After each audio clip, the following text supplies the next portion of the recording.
আসসালামু আলাইকুম রহমতুল্লাহ। বন্ধুরা, নতুন একটি এপিসোডে আপনাদেরকে স্বাগতম। যারা আমাদের চ্যানেলটি সাবস্ক্রাইব করেন নাই তারা অবশ্যই আমাদের চ্যানেলটি সাবস্ক্রাইব করে ফেলুন এবং নোটিফিকেশান বেল অন করে রাখুন, যাতে করে ভিডিও ছাড়া মাত্রই আপনার মোবাইলে নোটিফিকেশান চলে যায়।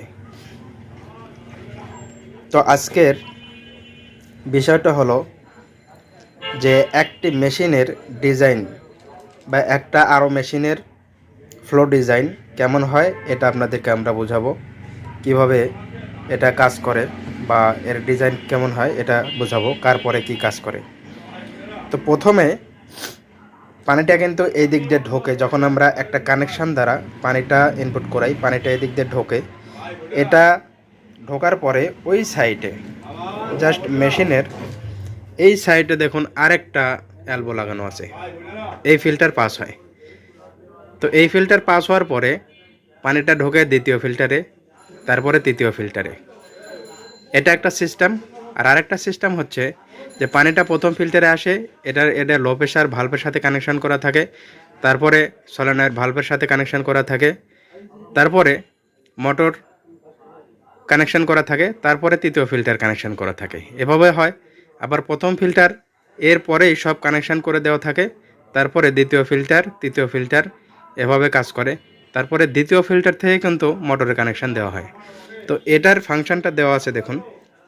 প্রথমে প্রথম ফিল্টার পাস হওয়ার পরে পানিটা ঢুকতেছে লো প্রেশার ভালভে। এই দেখুন এদিক দিয়ে লো প্রেশার ভালভের লাইন করা আছে, এই যে লো প্রেশার ভালভের একটা লাইন করা আছে, এখানে টি কানেকশন করে লো প্রেশার ভালভে একটা লাইন দেওয়া আছে, যেটা উপরে দিয়ে দেখা যাবে। এই যে লো প্রেশার ভালভের একটা কানেকশন দেওয়া আছে। আর আরেকটি লাইন এই দিক দিয়ে পাস হয়ে উপর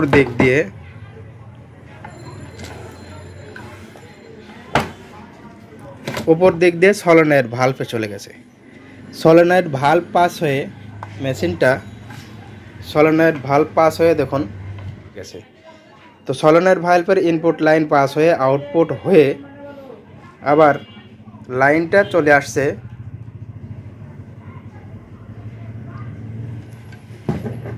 একটু দেখাচ্ছি। এই যে সলিনয়েড ভালভ পাস হয়ে পানিটা চলে আসছে দ্বিতীয় ফিল্টারে।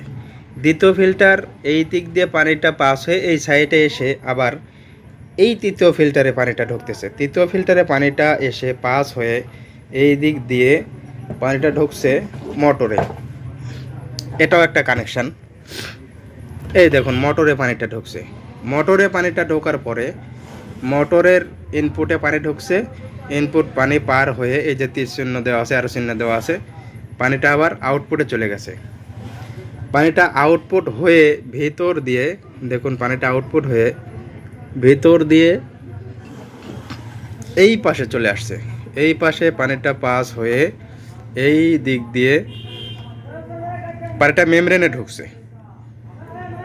মেমব্রেনের এক মাথাতে পানি ঢোকার দুই মাথাতে বের হয়। এই দেখুন এক মাথাতে পানি ঢুকছে আর এখানে দুই মাথা দিয়ে পানিটা বের হচ্ছে। এই যে দুই মাথা, এই এক মাথা, এই এক মাথা, একটা হলো পিওর লাইন, একটা ওয়েস্টেজ লাইন। তো পিওর লাইনটা পানিটা বের হয়ে এই দিক দিয়ে ঢুকে ওই যে হাই প্রেশার, দেখুন হাই প্রেশারে লাইন কানেকশান হয়েছে। হাই প্রেশার থেকে পানিটা আউট হয়ে নিচ দিয়ে এই লাইনে চলে আসছে। এটা একটা মিনারেল ফিল্টার দেওয়া আছে। এখানে ট্যাঙ্কের লাইন সেট করার জন্য এখানে টি কানেকশান করা আছে, এখানে দিয়ে ট্যাঙ্কের লাইন সেট হয়। আর এই দিক দিয়ে পানিটা সরাসরি ট্যাপে চলে যাবে। এই সাইডটা হলো ট্যাপের কানেকশান।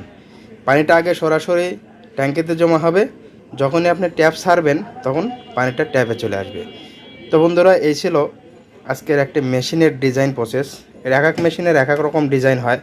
কেন্টের একরকম ডিজাইন হয়, পিউরিটের একরকম ডিজাইন হয়, ফ্লাক্সটেক্সের, তারপরে আরও তাইওয়ান, ভিয়েতনাম যে মেশিনগুলো আছে রিভার্স অসমোসিস, এইগুলোর এক ধরনের ডিজাইন হয়। তো এই ছিল আমাদের আজকের একটি আরও মেশিনের ডিজাইন প্রসেস দেখলেন। তো আরও মেমব্রেনটার ভিতরে পানি ঢোকার পরে পানিটা কিন্তু দুই ভাগ হয়ে একটা ওয়েস্টেজ লাইনে চলে যায় আর আরেকটা পিওর লাইনে এসে ট্যাঙ্কিতে জমা হয়, তারপরে মিনারেল হয়ে ট্যাপে চলে আসে। এভাবেই একটা ফিল্টার মেশিন কাজ করে। তো বন্ধুরা অবশ্যই বুঝতে পারছেন ভিডিওটি কেমন লেগেছে। ভিডিওটি যদি ভালো লেগে থাকে আমাদের এই ভিডিওটি শেয়ার করে দেবেন এবং লাইক কমেন্ট করে যাবেন, যাতে করে আমরা ভিডিও বানাতে আগ্রহী হই। তো পরবর্তী ভিডিও দেখার জন্য আমন্ত্রণ রইল। আল্লাহ হাফেজ। আসসালামু আলাইকুম রহমতুল্লাহ।